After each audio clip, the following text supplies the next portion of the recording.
N'imite pas les autres. N'incarne pas de personnalité autre que la tienne. N'imite pas les autres. Nombreux sont ceux qui abandonnent leur identité, leur voix, leur façon de bouger, de parler, leurs talents et leurs situations pour imiter les autres, avec pour conséquence de se rendre artificiels, malheureux et de s'autodétruire.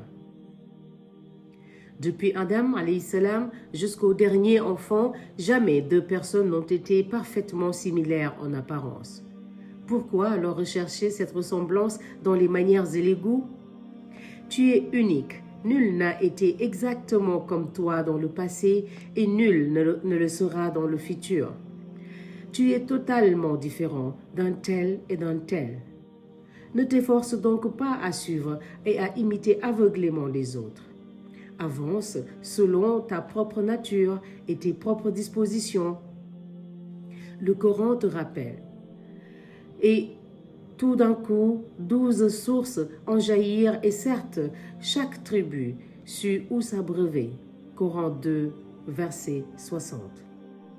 À chacun une orientation vers laquelle il se retourne. Rivalisez donc pour les bonnes œuvres. Coran 2, verset 48. Sois tel que tu as été créé. Ne change pas ta voix ni ta façon de marcher. Cultive ta personnalité en suivant la révélation, mais surtout, n'annule pas ton existence et ne te prive pas de ton individualité. Tes goûts et tes préférences te sont spécifiques et nous te voulons tel que tu as été créé et tel que nous te connaissons.